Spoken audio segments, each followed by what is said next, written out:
नमस्कार, आप देख रहे हैं नवभारत टाइम्स ऑनलाइन और मैं हूं आपके साथ कुलभूषण राजदेव।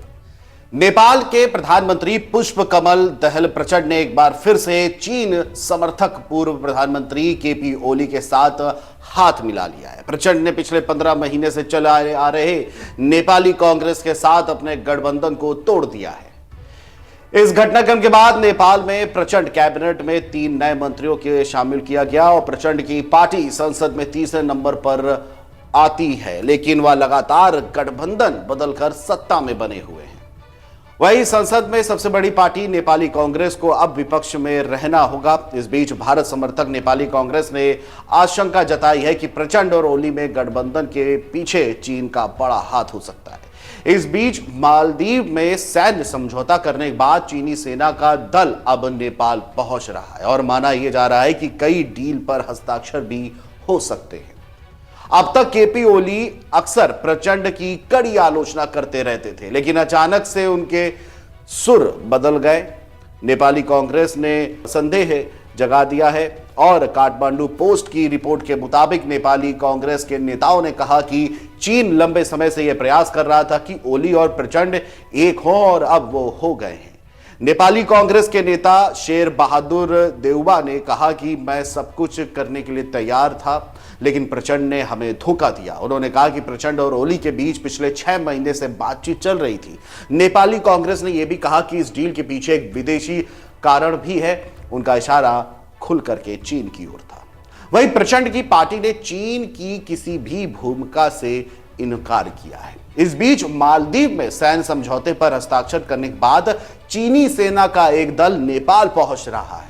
मालदीव में चीनी सेना ने सैन्य समझौते पर हस्ताक्षर किया है, जिसे माना जा रहा है कि भारत को ध्यान में रखकर यह सब कुछ खेल किया गया है। मालदीव के बाद अब भारत के एक और पड़ोसी देश यानी नेपाल में चीनी सेना की नापाक चाल पर सबकी निगाहें रहेंगी। इससे पहले नेपाल में चीन के राजदूत ने अपनी ताकत लगा दी थी और वह लगातार प्रचंड और ओली को साथ लाने पर काम कर रहे थे। विशेषज्ञों का यह कहना है कि नेपाल में सरकार बदलने के लिए यह सही समय नहीं है, क्योंकि भारत में 1 महीने से भी कम समय बचा है आम चुनाव को। विशेषज्ञों की राय यह भी है कि भारत को पहले से ही नेपाल में वामपंथी सरकारें कतई पसंद नहीं थी।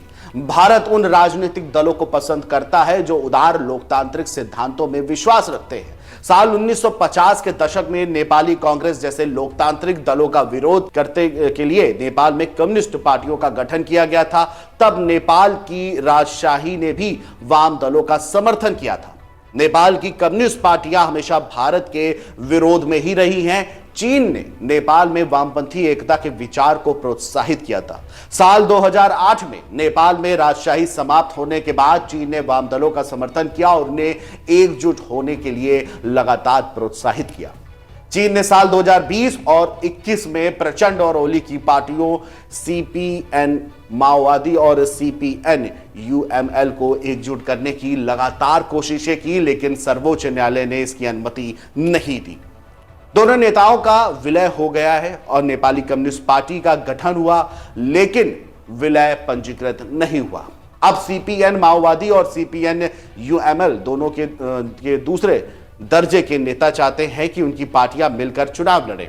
इस नई गठबंधन सरकार को बनाने के लिए सीपीएन माओवादी की ओर से बातचीत करने वाला व्यक्ति चीन समर्थक है। हाल ही में नेपाल में चीनी सरकार और चीन की कम्युनिस्ट पार्टी के प्रतिनिधिमंडलों और अधिकारियों की यात्राओं से पता चलता है कि चीन इन सब के पीछे है। लेकिन सबसे बड़ा सवाल देखिए क्या है। पहले मालदीव में सैन्य समझौते पर हस्ताक्षर हुआ, अब वही दल सीधे चला आ रहा है नेपाल की तरफ। क्या वजह है चीन के सारे कृत्यों के पीछे? क्या भारत को चारों ओर से घेरना चाहता है? श्रीलंका का हाल हमने देखा है कि किस तरह से चीन से हाथ मिलाया, भारत के विरोध गया और क्या श्रीलंका का हाल हुआ।